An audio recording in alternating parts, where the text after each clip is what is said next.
Jemaat kami undang untuk bangkit berdiri. Kita bersama-sama menyanyikan Kidung Jemaat nomor 15, Berhimpun Semua.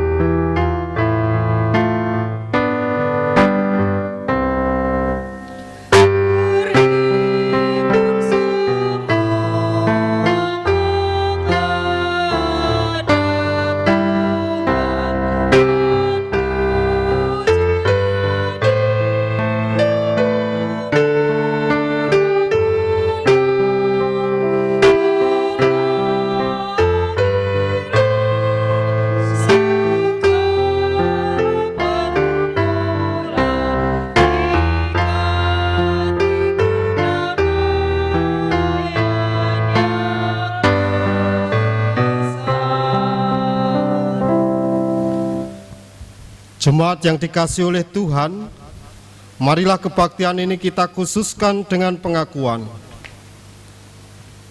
Pertolongan kita adalah di dalam nama Tuhan yang menciptakan langit dan bumi. Kasih karunia dan damai sejahtera dari Allah, Bapa kita dan Yesus Kristus ada pada saudara-saudara. Amin. Jemaat dipersilahkan untuk duduk.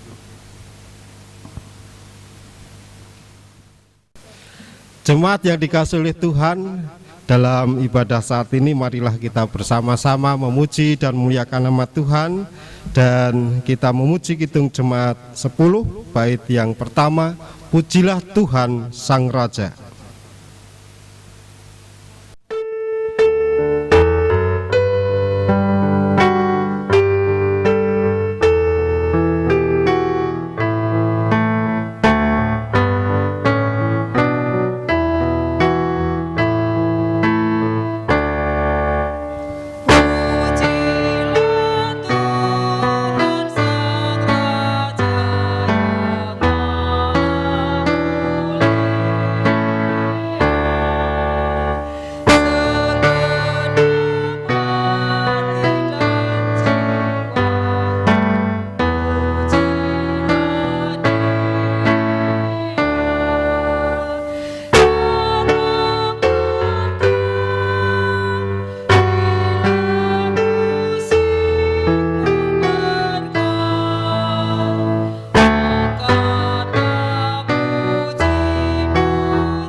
Kekasih Tuhan, setelah kita bersama-sama memuji dan memuliakan nama Tuhan, saatnya kita refleksi diri, mengakui segenap keberadaan hidup kita.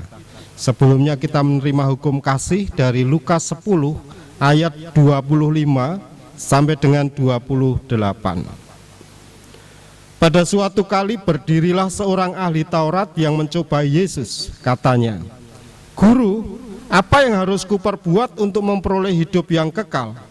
Jawab Yesus kepadanya, "Apa yang tertulis dalam hukum Taurat? Apa yang kau baca di sana?" Jawab orang itu, "Kasihilah Tuhan Allahmu dengan segenap hatimu dan dengan segenap jiwamu dan dengan segenap kekuatanmu dan dengan segenap akal budimu, dan kasihilah samamu manusia seperti dirimu sendiri." Kata Yesus kepadanya, "Jawabmu itu benar. Perbuatlah demikian, maka engkau akan hidup." Kekasih Tuhan, perjalanan hidup kita kalau diperhadapkan dengan hukum kasih ini, sungguh kita belum mampu melakukan dengan benar di hadapan Tuhan. Untuk itu marilah kita mengakui keberadaan kita yang penuh dengan kekurangan. Kita bersama-sama menyanyikan nyanyian penyesalan, Kidung Jemaat 27, bait yang pertama, Meski Tak Layak Diriku. Meski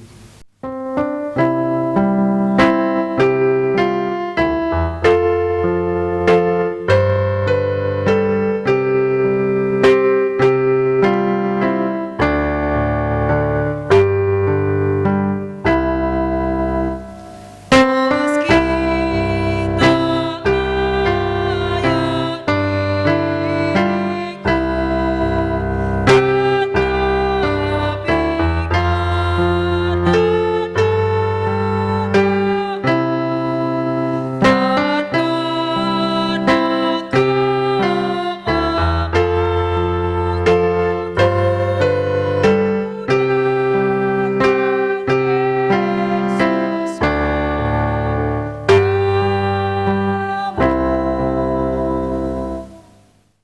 Jemaat yang dikasihi Tuhan, bagi setiap orang yang menyadari akan keberadaannya dengan segenap kejujuran dan pengakuan, sungguh Tuhan senantiasa mengingatkan kita akan berita anugerah yang sudah kita terima, dan saat ini kita terima dari Roma 3 ayat 23 dan 24.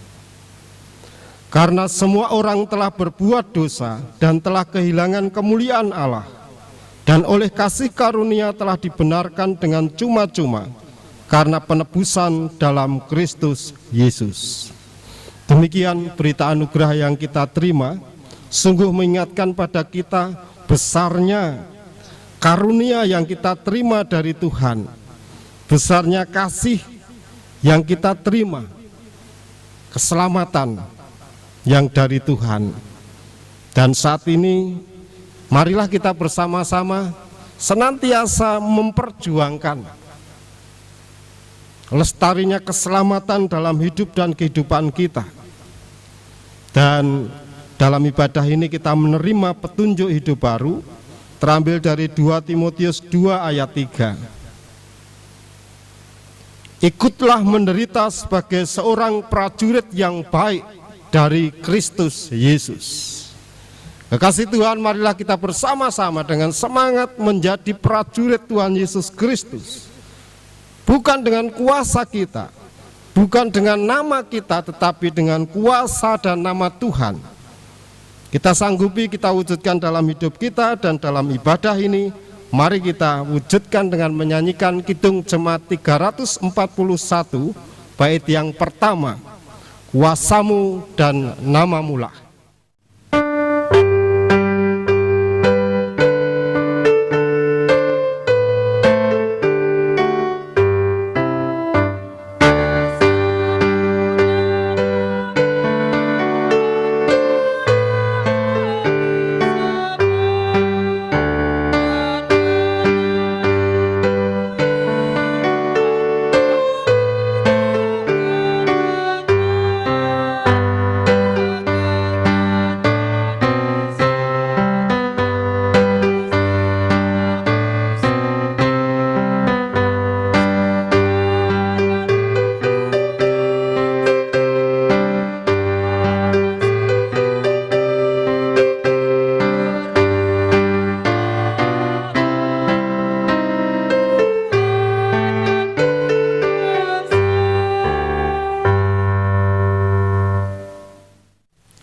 Jemaat yang dikasihi Tuhan, marilah kita bersama-sama berdoa di hadapan Tuhan untuk doa syukur dan syafaat. Saya hantarkan. Bapa Surgawi yang Maha Kuasa dan Maha Baik, terima kasih Tuhan atas kuasa dan kebaikan-Mu. Perjalanan hidup kami senantiasa merasakan damai sejahtera. Walaupun banyak hal yang kami hadapi, namun kekuatan dan kuasa Tuhan senantiasa menyertai kami, memampukan kami untuk menjalani hidup tetap dalam damai sejahtera Tuhan.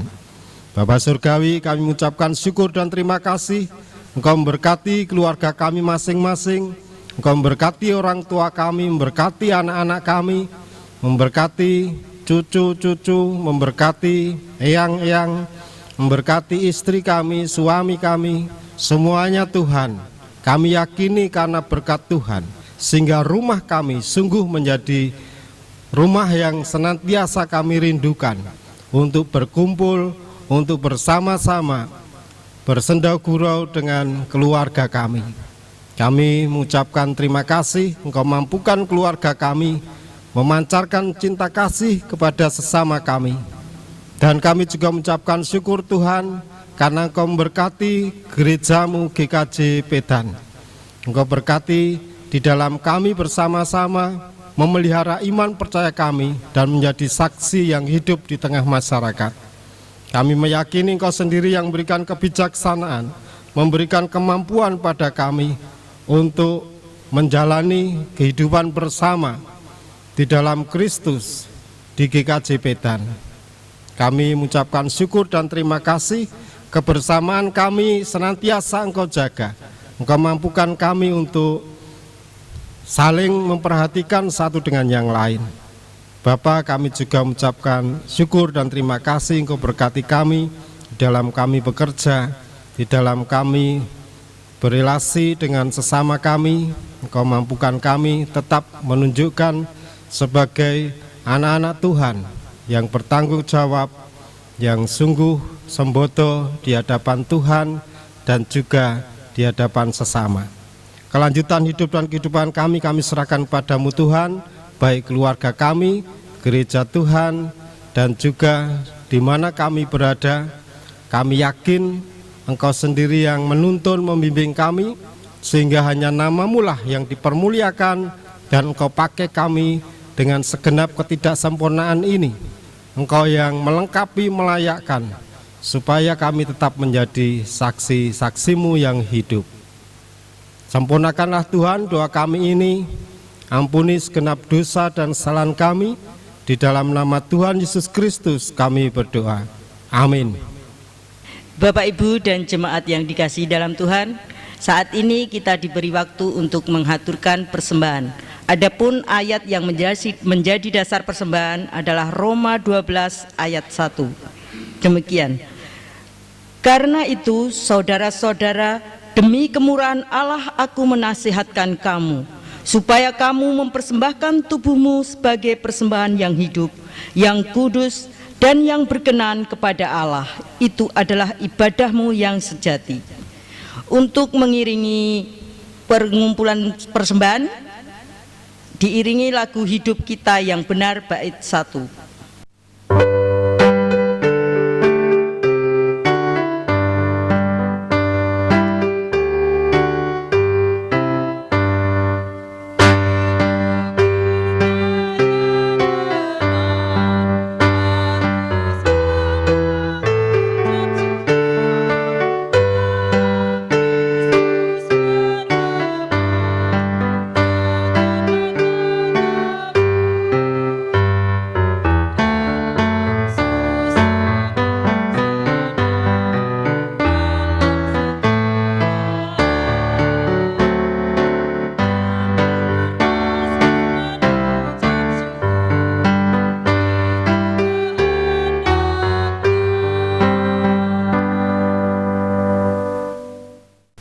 Bapak, Ibu, mari kita bawa persembahan ini di dalam doa. Ya Allah, Bapa yang baik, segala ungkapan syukur kami naikkan hanya kepadamu, oleh karena kasih dan penyertaan-Mu yang boleh kami terima dan kami nikmati hingga saat ini. Bapa di surga, kami telah memberikan sedikit dari yang kami punya. Kiranya Engkau berkati tangan-tangan yang telah memberi dari dalam hati. Kiranya Engkau juga memberkati persembahan yang telah kami kumpulkan saat ini, agar dapat berkenan di hati-Mu dan dapat dipakai gereja-Mu untuk memperluas kerajaan-Mu di tempat ini. Bapa, saat ini kami juga akan menerima firman-Mu. Buka hati kami agar firman-Mu dapat kami mengerti. Dan untuk Bapak Pendeta yang akan menyampaikan firman-Mu, kiranya selalu dalam bimbingan dan berkat-Mu. Demikian doa kami apabila dalam kami berdoa terselip dosa, dan kiranya Tuhan mengampunkan. Semua kami pinta dalam nama Tuhan kami, Yesus Kristus. Amin. Jemaat yang dikasihi oleh Tuhan, saatnya kita bersama-sama menerima firman Tuhan, dan bahan dari Matius 13 ayat 24 sampai 30, dilanjutkan ayat 36 sampai 43.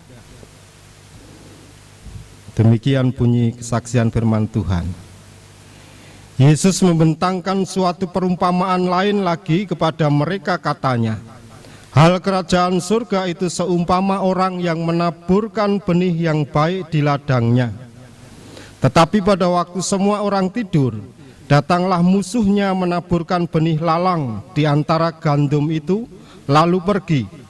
Ketika gandum itu tumbuh dan mulai berbulir, nampak jugalah lalang itu. Maka datanglah hamba-hamba tuan ladang itu kepadanya dan berkata, Tuan, bukankah benih baik yang Tuan taburkan di ladang Tuan? Dari manakah lalang itu? Jawab tuan itu, seorang musuh yang melakukannya. Lalu berkatalah hamba-hamba itu kepadanya, "Jadi, maukah Tuhan supaya kami pergi mencabut lalang itu?" Tetapi ia berkata, "Jangan, sebab mungkin gandum itu ikut tercabut pada waktu kamu mencabut lalang itu. Biarlah keduanya tumbuh bersama sampai waktu menuai. Pada waktu itu aku akan berkata kepada para penuai, kumpulkanlah dahulu lalang itu dan ikatlah berberkas-berkas untuk dibakar. Kemudian kumpulkanlah gandum itu ke dalam lumbungku."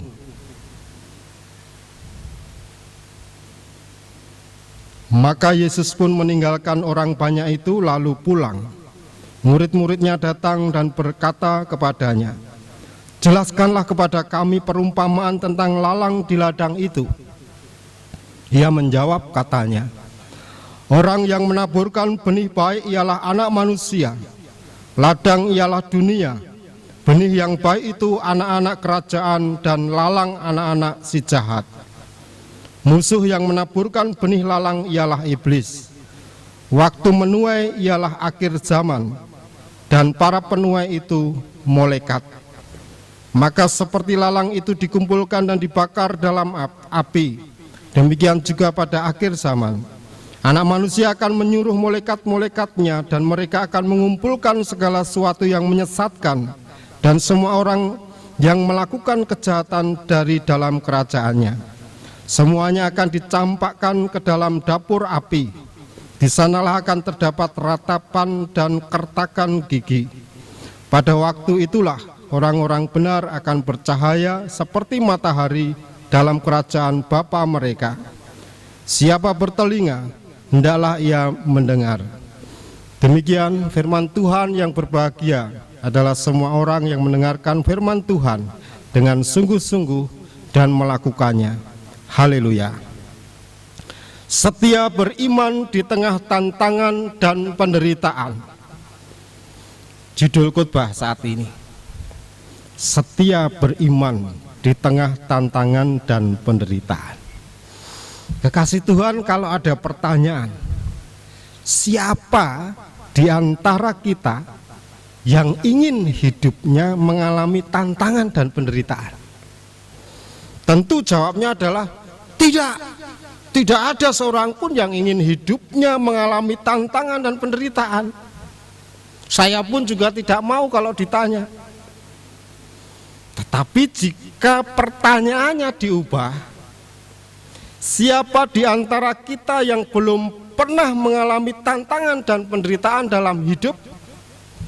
Pasti jawabnya, semua orang pernah mengalami, saya pernah mengalami. Semua menjawab demikian. Pernah mengalami tantangan dan penderitaan dalam hidup.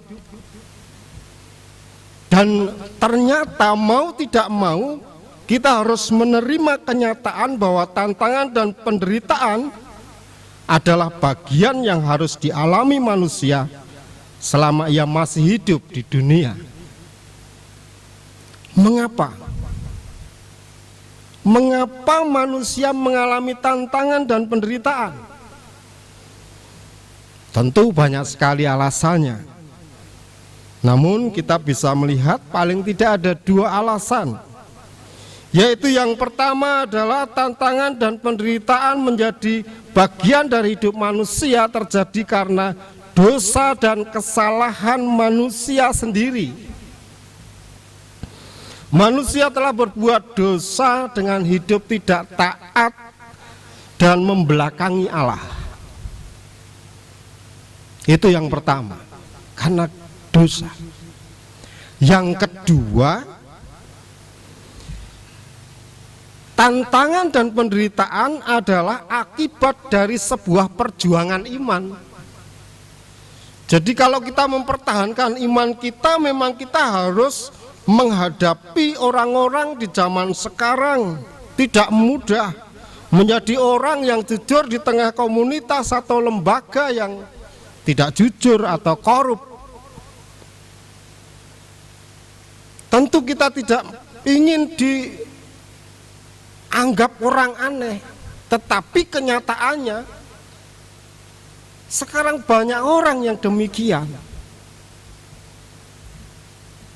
Kok mendapatkan pujian, orang justru akan mengucilkan kita.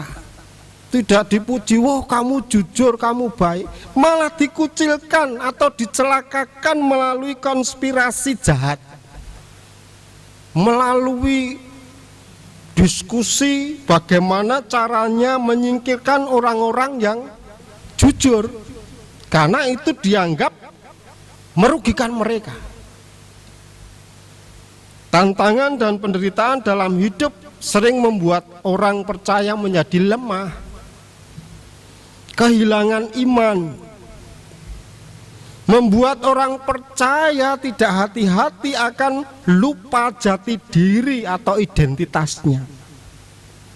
Identitas sebagai anak-anak Tuhan, karena hidupnya pelan-pelan tidak terasa larut menjadi serupa dengan dunia. Sebagai contoh, karena didera penyakit parah tidak sembuh-sembuh, lama ada orang yang bilang, cerita, oh di sana ada orang pintar. Karena ditekan oleh penderitaannya, manut saja, percaya pada orang yang dianggap pintar. Demikian pula yang bekerja, karena ditekan oleh atasan dan lingkungan kerja, maka orang percaya mencari aman dengan cara turut larut melakukan hal yang sama yang tidak sesuai dengan kehendak Tuhan. Karena tidak pernah naik pangkat, maka ada orang percaya yang berganti keyakinan.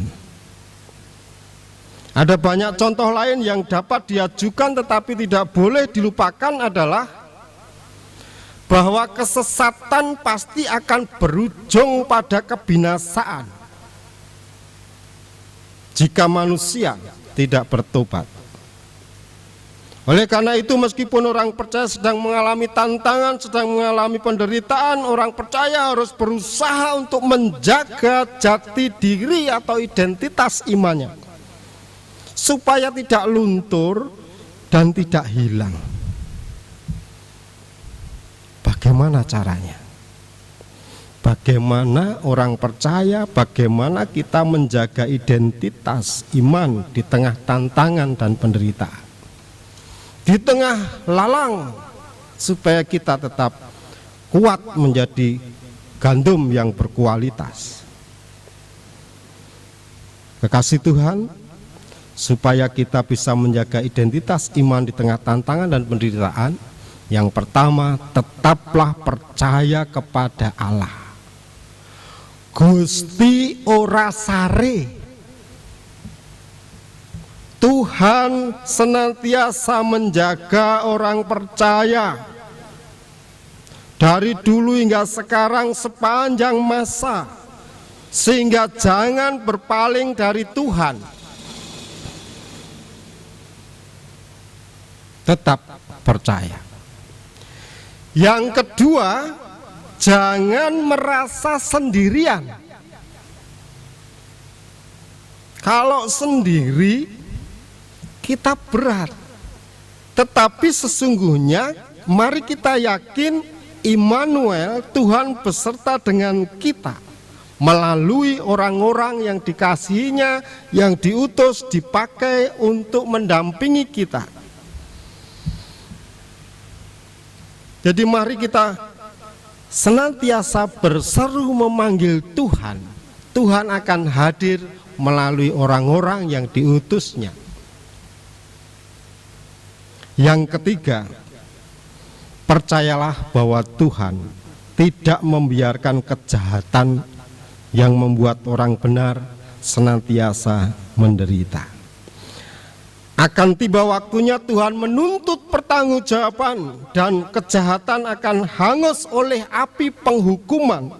seperti dalam firman tadi. Banyak orang mengatakan orang benar hidup menderita sementara orang jahat semakin jaya. Perumpamaan Tuhan Yesus mengenai lalang di antara gandum memberi penjelasan bahwa apabila lalang itu dicabut sekarang, maka batang-batang gandum juga akan ikut tercabut. Tetapi kelak ketika masa panen tiba, Tuhan akan memisahkan lalang dari antara gandum, dan semua lalang akan dibuang ke dalam api.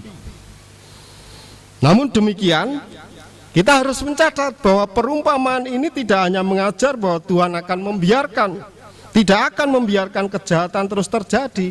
Namun perumpamaan ini juga menegaskan bahwa saatnya tiba Tuhan akan menuntut pertanggungjawaban kita.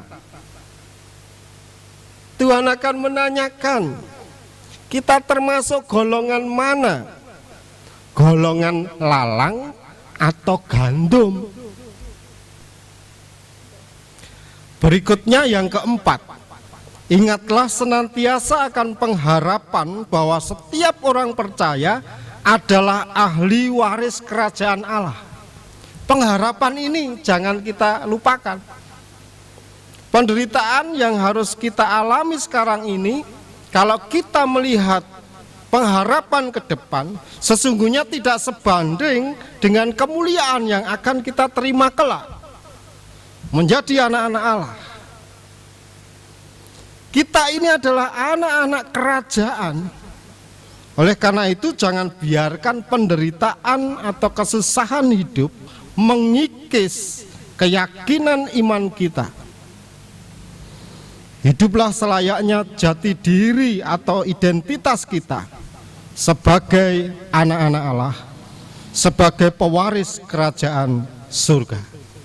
Marilah kita senantiasa setia beriman di tengah-tengah tantangan dan penderitaan. Tuhan memberkati. Amin. Waktu teduh untuk kita. Waktu teduh cukup. Kekasih Tuhan, saat ini marilah kita bersama-sama menghadap kehadirat Tuhan dengan berdoa. Saya hantarkan.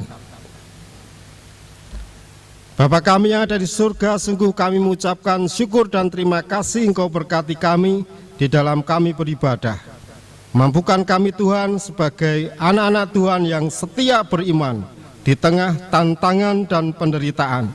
Kami yakin Engkau sendiri yang menyertai kami, menuntun kami, dan saat ini Tuhan kami hendak bersama-sama berdoa seperti yang diajarkan oleh Tuhan Yesus Kristus.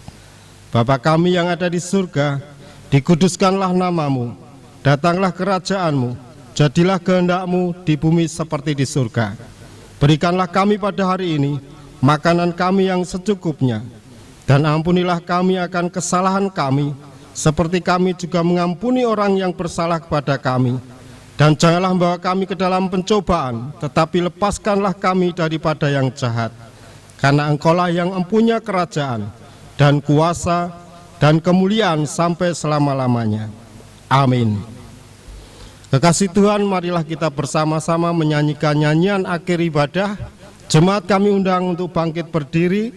Kita menyanyikan Kidung Jemaat 424, bait yang pertama, Yesus menginginkan daku.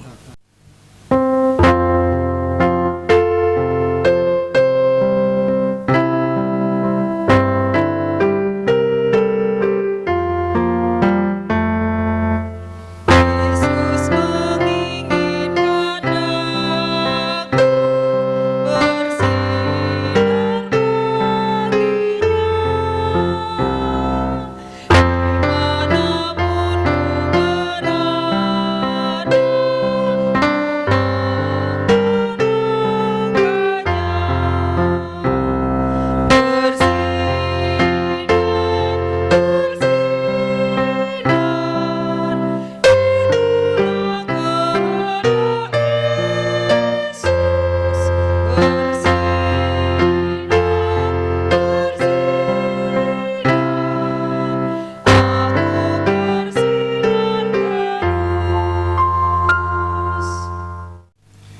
Jemaat kami undang untuk bangkit berdiri. Bersama-sama kita akan memperbarui iman percaya kita dengan mengucapkan pengakuan iman rasuli bersama-sama. Aku percaya kepada Allah Bapa yang Maha Kuasa, Khalik langit dan bumi, dan kepada Yesus Kristus, anaknya yang tunggal Tuhan kita, yang dikandung daripada Roh Kudus, lahir dari anak darah Maria, yang menderita di bawah pemerintahan Pontius Pilatus, disalibkan, mati dan dikuburkan, turun ke dalam kerajaan maut. Pada hari yang ketiga, bangkit pula dari antara orang mati, naik ke surga, duduk di sebelah kanan Allah Bapa yang Maha Kuasa, dan akan datang dari sana untuk menghakimi orang yang hidup dan yang mati. Aku percaya kepada Roh Kudus, gereja yang kudus dan am, persekutuan orang kudus, pengampunan dosa, dan kebangkitan daging dan hidup yang kekal. Jemaat yang dikasihi oleh Tuhan, pulanglah dan jadilah saksi Tuhan Yesus Kristus. Tetap setialah beriman di tengah tantangan dan penderitaan, terimalah berkat-Nya. Kasih karunia Tuhan Yesus Kristus, kasih Allah dan persekutuan Roh Kudus menyertai saudara-saudara. Amin. Jemaat kami persilahkan untuk duduk. Bapak Ibu yang dikasihi oleh Tuhan, berita gereja Minggu tanggal 19 Juli tahun 2020 saat ini bisa dilihat di WA Grup Jemaat GKJ Betan. Demikian berita gereja Minggu tanggal 19 Juli 2020. Selamat pagi dan Tuhan memberkati. Jemaat kami undang untuk bangkit berdiri. Kita akan bersama-sama menguji nama Tuhan dari Kidung Jemaat 348 bait yang pertama. Anugerah Tuhan kita Yesus Kristus.